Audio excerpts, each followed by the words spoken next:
Warahmatullahi wabarakatuh. Waalaikumsalam warahmatullahi wabarakatuh. Bismillahirrahmanirrahim. Alhamdulillah. Wassalatu wassalamu ala rasulillah. Sayyidina ibni abdillah. Wa ala alihi wa sahbihi wa man tabi'ahu wa nasarahu wa wala. Ashhadu an la ilaha illallah. Wa ashhadu anna Muhammadan abduhu wa rasuluhu la nabiyya ba'da. Allahumma salli ala Muhammad wa ala ali Muhammad, amma ba'd. Puji syukur kita panjatkan kehadirat Allah Subhanahu wa taala karena pagi ini kembali kita bersama atas izinnya mengikuti perkuliahan mata kuliah agama. Mudah-mudahan yang kita peroleh ilmunya ringan pula kita mengamalkannya, khususnya pada materi yang kita dalami hari ini, pertemuan terakhir agama, akhlak.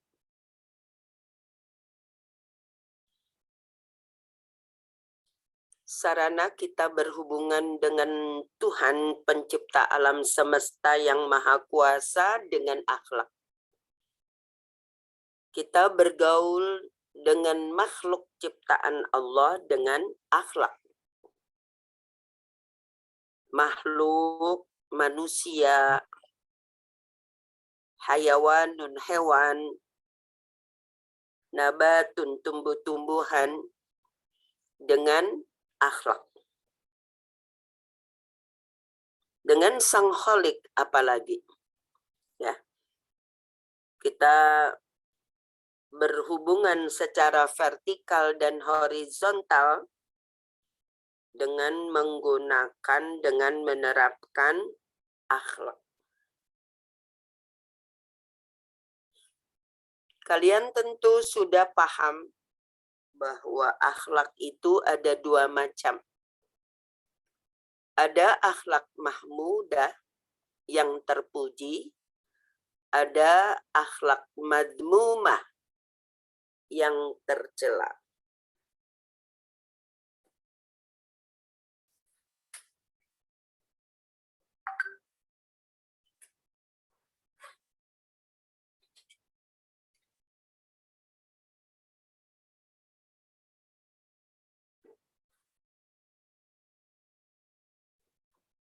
Bisa kalian perhatikan dengan baik artikel di bawah ini tentang akhlak.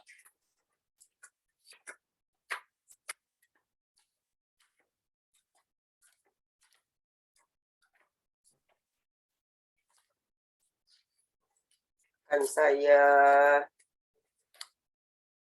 perlihatkan untuk kalian bacakan ya, mengenai akhlak mahmudah terpuji dan akhlak madmumah yang tercela.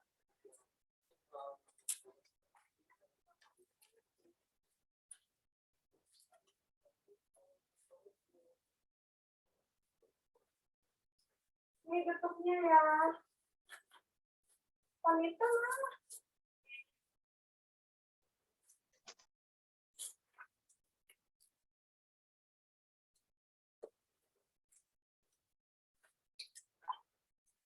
Silakan, siapa yang membacakan macam-macam akhlak? Hilda izin membacakan ini.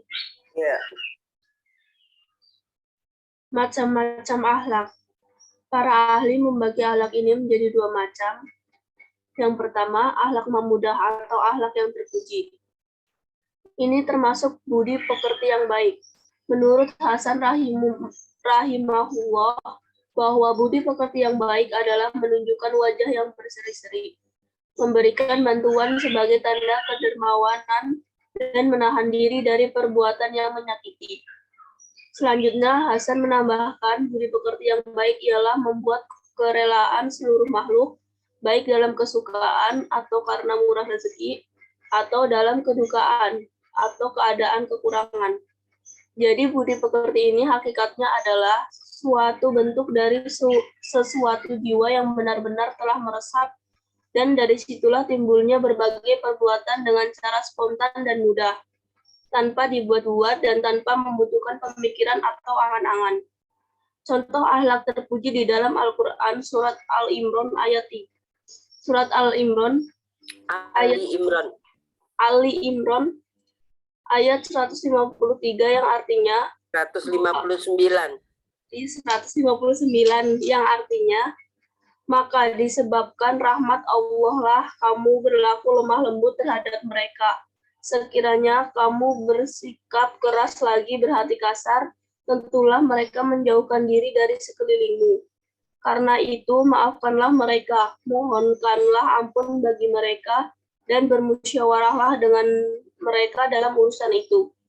Kemudian apabila kamu telah membulatkan tekad, maka bertakwalah kepada Allah. Sesungguhnya Allah menyukai orang-orang yang bertawakal kepadanya. Cukup. Silakan siapa yang melanjutkan? Terima kasih, Umi. Ya.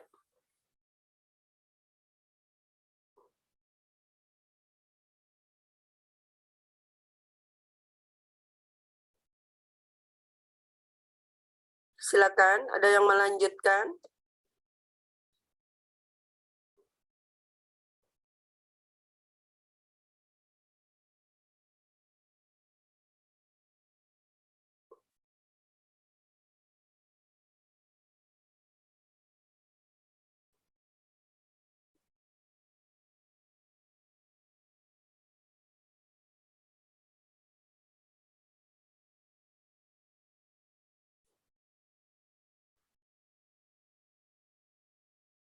Muhammad Raihan, silakan lanjutkan.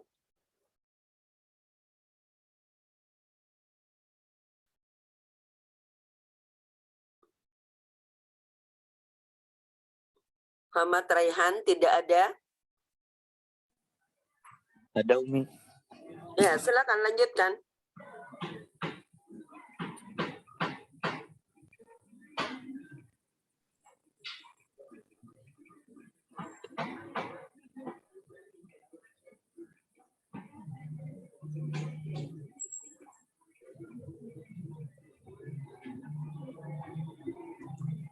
Contoh akhlak mulia di dalam hadis riwayat Muslim yang diterima dari Abu Hurairah radhiyallahu anhu bahwa Rasulullah Shallallahu alaihi wasallam telah bersabda, hak seorang muslim atas seorang muslim ada 6 perkara. Apabila engkau bertemu dia, hendaklah engkau beri salam kepadanya. Apabila ia mengundangmu, hendaklah engkau memenuhinya. Apabila ia meminta nasihat, hendaklah engkau menasihatinya. Apabila ia bersin, kemudian ia berkata Alhamdulillah, hendaklah engkau doakan dia. Jika ia sakit, hendaklah engkau mengunjunginya. Dan apabila ia meninggal dunia, hendaklah engkau mengikuti jenazahnya. Cukup, dilanjutkan oleh yang lain. Silakan Bintang Putra.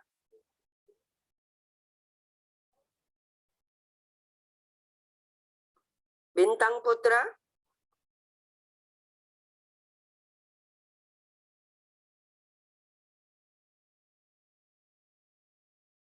Bintang Putra tidak hadir? Hadir Umi. Ya.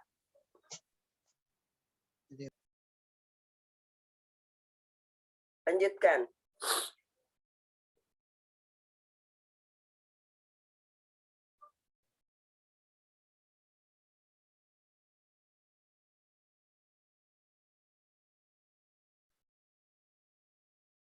Kolama Bintang.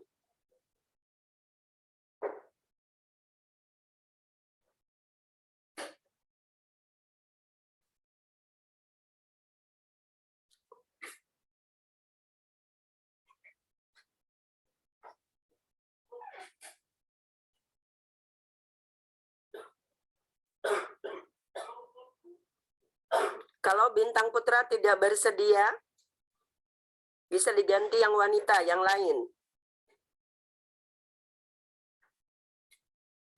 Cindy, Umi. Ya, silakan Cindy.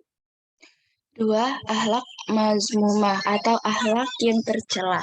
Al-Quran menjelaskan akhlak tercela ini di dalam surat Al-Hujurat nomor 49 ayat 12 yang artinya, hai orang-orang yang beriman, jauhilah kebanyakan purbasangka atau kecurigaan, karena sebagian dari purbasangka itu dosa, dan janganlah mencari-cari keburukan orang, dan janganlah menggunjingkan satu sama lain. Adakah seorang di antara kamu yang suka memakan daging saudaranya yang sudah mati, maka tentulah kamu merasa jijik kepadanya, dan bertakwalah kepada Allah. Sesungguhnya Allah Maha Penerima Taubat, lagi Maha Penyayang. Contoh akhlak tercela ini di dalam hadis Bukhari dan Muslim. Rasulullah Shallallahu Alaihi Wasallam telah bersabda, ada 4 perkara. Barang siapa yang memiliki semuanya itu dalam dirinya, maka ia adalah seorang munafik. Sedang, barang siapa yang memiliki salah satu dari sifat-sifat itu di dalam dirinya, maka ia memiliki salah satu sifat kemunafikan, sehingga ia meninggalkan sifat tadi. 4 perkara itu adalah, jika berbicara dusta, jika berjanji menyalahi, apabila menjanjikan sesuatu cedera, dan jika bermusuhan berlaku curang. Termasuk juga akhlak yang tercela adalah ghibah, yang di dalam hadis Muslim, Rasulullah Shallallahu Alaihi Wasallam menjelaskan bahwa ghibah adalah jika engkau menyebutkan perihal saudaramu dengan sesuatu yang tidak disukai olehnya. Hal-hal yang menyebabkan ghibah diantaranya ingin melenyapkan kemarahan, dorongan kemegahan diri, kedengkian, penghinaan, dan lain-lain. Contoh akhlak tercela di dalam hadis yang diriwayatkan Imam Muslim dari sahabat Ibnu Mas'ud radhiyallahu anhu bahwa Rasulullah Shallallahu Alaihi Wasallam bersabda, apabila kamu bertiga, maka janganlah 2 orang berbisik-bisik dengan meninggalkan yang lain, tetapi hendaklah kamu bercampur dengan sesama manusia, karena sikap yang demikian akan menjadikan dia kecewa. Rasulullah Shallallahu Alaihi Wasallam sendiri mengajarkan doa agar dihindarkan dari hal-hal yang jelek, termasuk salah satunya dari akhlak yang tercela.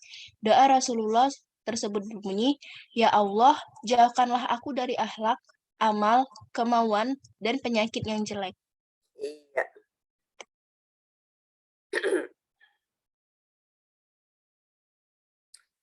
Sebelumnya pernah kalian membahas ya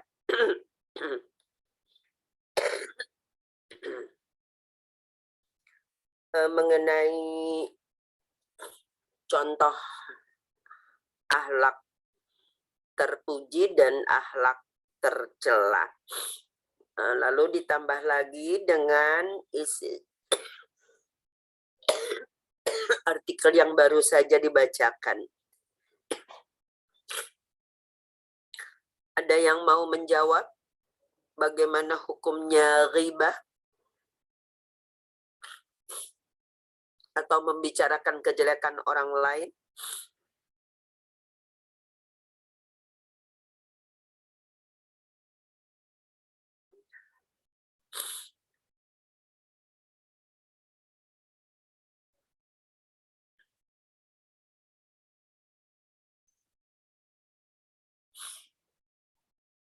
Tidak ada yang bisa menjawab?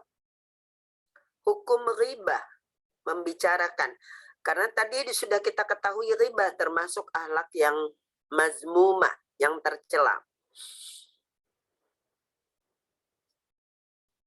Akhir-akhir ini sudah dalam hitungan tahun yang lama di televisi kita sering disajikan tontonan secara terbuka dan gamblang, dibuka dengan luas,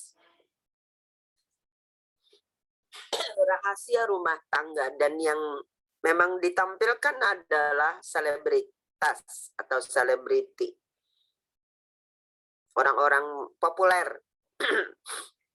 Rahasia rumah tangganya menjadi konsumsi masyarakat, seolah bukan ghibah lagi. Dan banyak yang akhirnya terkenal, dibesarkan melalui media karena permasalahan rumah tangga.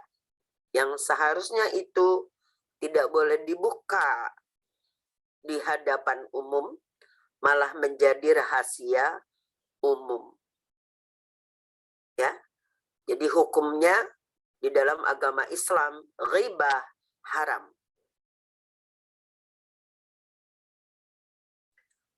Sekarang kita lihat mengenai sasaran akhlak atau etika atau budi pekerti. Ya. Baik, akan dibacakan oleh siapa yang mau membacakan berikutnya? Sasaran akhlak. Ya, silakan Aprilia. Sasaran akhlak. Akhlak mempunyai makna yang luas yang dapat mencakup sifat lahiriah maupun batiniah. Akhlak menurut pandangan Islam mencakup berbagai aspek. Dapat mencakup akhlak terhadap Allah dan terhadap sesama makhluk seperti manusia dan lingkungan. 1. Akhlak terhadap Allah Subhanahu wa Ta'ala. Landasan umum berakhlak terhadap Allah Subhanahu wa Ta'ala adalah pengakuan bahwa tiada Tuhan selain Allah. Dia memiliki sifat-sifat terpuji, demikian agung sifat itu yang semua makhluk tidak dapat mengetahui dengan baik dan benar betapa kesempurnaan dan keterpujian Allah Subhanahu wa Ta'ala. Oleh karena itu, mereka sebelum memujinya bertasbih terlebih dahulu dalam arti menyucikannya. Jadi jangan sampai pujian yang mereka ucapkan tidak sesuai dengan kebesarannya. Kebesarannya, ya. Sebagaimana Al-Quran surah As-Saffat 37 ayat 159 sampai 160 yang artinya Maha suci Allah dari segala sifat yang mereka sifatkan kepadanya, kecuali dari hamba-hamba Allah yang terpilih. Demikian juga Al-Quran surah Asy-Syura 42 ayat 5 menetapkan, dan para malaikat menyucikan sambil memuji Tuhan mereka. Begitu juga Al-Quran surat Ar-Ra'd 13 ayat 13 menjelaskan guntur menyucikan Tuhan sambil memujinya. Selanjutnya Al-Quran surah Al-Isra 17 ayat 44 menetapkan, dan tidak ada suatu pun kecuali bertasbih, menyucikan Allah sambil memujinya. Ya, cukup. Diganti berikutnya oleh siapa? Bintang Putra. Ya, Bintang Putra. Tadi kemana? Maaf Umi, tadi HP saya satunya error Umi, jadi nggak bisa baca. Oh gitu. Silakan Bintang. Lanjutkan. Bentar Umi. Bertitik tolak dari uraian tentang kesempurnaan Allah Subhanahu wa Ta'ala tersebut. Maka Al-Quran memerintahkan manusia untuk berserah diri kepadanya karena segala yang bersumber dari Allah adalah baik, benar, indah, dan sempurna. Berkaitan dengan hal ini, sebagian ayat Al-Quran memerintahkan manusia untuk menjadi Allah sebagai wakil. Seperti Al-Quran surat Al-Muzammil 73 ayat 9 menerangkan, dialah Tuhan musyrik dan maghrib. Tiada Tuhan melainkan Dia, maka jadikanlah Allah sebagai wakil atau pelindung. Kata wakil dapat diterjemahkan sebagai pelindung. Jika seseorang mewakilkan kepada orang lain untuk suatu persoalan, maka ia telah menjadikan orang yang mewakili itu sebagai dirinya sendiri dalam menangani persoalan tersebut, sehingga sang wakil melaksanakan apa yang dikehendaki oleh orang yang menyerahkan perwakilan kepadanya, Allah Subhanahu wa Ta'ala. Yang kepadanya diwakilkan segala persoalan adalah yang maha kuasa, maha mengetahui, maha bijaksana, dan semua maha yang mengandung pujian. Manusia sebaliknya memiliki keterbatasan pada segala hal. Oleh karena itu, maka perwakilannya pun berbeda dengan perwakilan manusia. Jadi jika seseorang menjadikan Allah sebagai wakil, sejak semula ia menyadari keterbatasan dirinya dan menyadari kemahmutlakan Allah Subhanahu wa Ta'ala, dan ia akan menerimanya dengan sepenuh hati. baik mengetahui maupun tidak hikmah suatu perbuatan Tuhan. Sebagaimana firman Allah Subhanahu wa taala, Allah mengetahui dan kamu sekalian tidak mengetahui. Quran surat Al-Baqarah 2 ayat 216. Dan lihat Quran surat Al-Ahzab 33 ayat 36. Cukup, dilanjutkan oleh yang lain. Saya, Bu. Ya, silakan. Siapa? Muhammad Rafi, Bu. Ya. 2. Akhlak terhadap sesama manusia. Al-Quran menjelaskan perlakuan sesama manusia, baik berupa larangan seperti membunuh, menyakiti badan, atau harta tanpa alasan yang benar.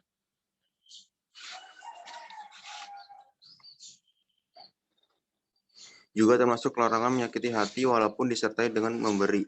Lihat Quran surat Al-Baqarah ayat 2 nomor 263. Selain itu, Al-Quran menekankan bahwa setiap orang hendaknya didudukan secara wajar, termasuk Nabi Muhammad SAW.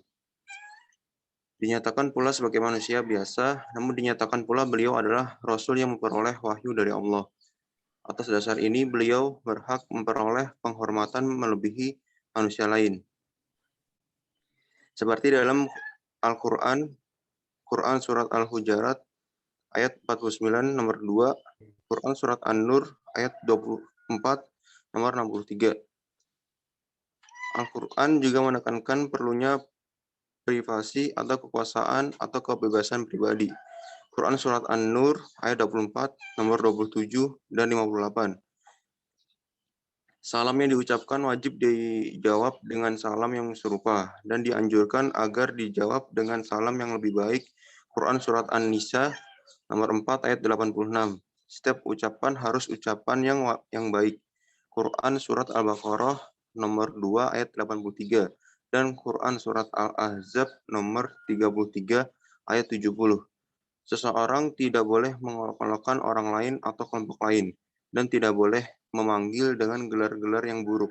Demikian juga seseorang tidak boleh berprasangka buruk, mencari kesalahan orang lain, dan menggunjing orang lain.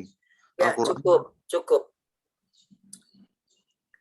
Sebelumnya kita pernah disajikan berita tentang pembunuhan berawal hanya sepele. Ya, sepertinya sepele, tetapi ketika manusia sakit hati, contoh, ketika ada fisik seorang laki-laki besar, lalu ada orang lain mengatakan, gajah. Nah, si laki-laki yang menerima kata tersebut, saat itu hatinya sedang tidak enak, ya, maka menerimanya ketika yang mengatakan gajah, ya, secara bercanda, saya bercanda, ya, tapi yang menerimanya tidak dalam keadaan bisa diajak bercanda. Lalu si laki-laki yang dipanggil gajah mengambil senjata tajam dan dia marah, memukulkan senjata tajam itu kepada laki-laki yang mengajaknya bercanda dengan kata gajah, yang akhirnya karena senjata tajam dipukulkan bertubi-tubi, maka laki-laki tersebut meninggal. Nah, beginilah akibatnya jika tidak menjaga akhlak. Sering tawuran remaja, kalau di Jakarta sering terjadi antara satu sekolah dengan sekolah yang lain. Juga tawuran warga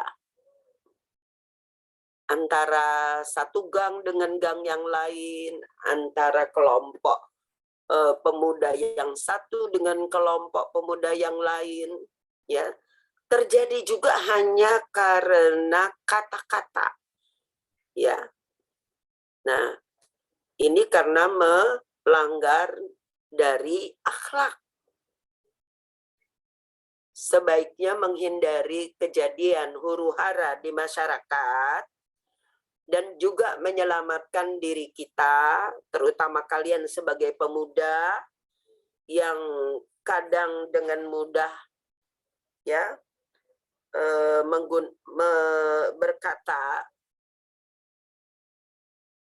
bisa jadi menghina oleh orang yang menerima, ya, menghindari bercanda bukan pada tempatnya, bercanda dengan orang yang tidak tepat, bercanda pada situasi yang kurang pas. Nah, itu semua yang mengatur pergaulan kita adalah akhlak. Baik, sekarang kita kembali berlatih untuk memecahkan masalah melalui soal yang akan saya share ke grup ya. Seperti biasa, tugas individu saja, karena kalau tugas kelompok hanya anggota numpang nama, sepertinya keasikan, tetapi sebenarnya menjerumuskan. Biarlah masing-masing mendapatkan penghargaan berupa nilai sesuai dengan kerjanya.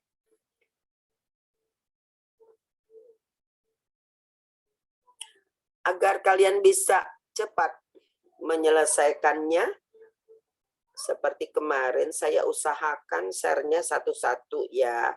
Kalian cukup menuliskan nomor 1 misalnya A, ya jawabannya A, tuliskan A.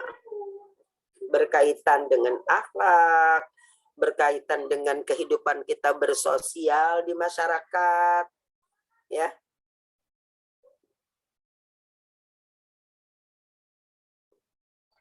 Kamu mesenin aku apaan? Kamu ada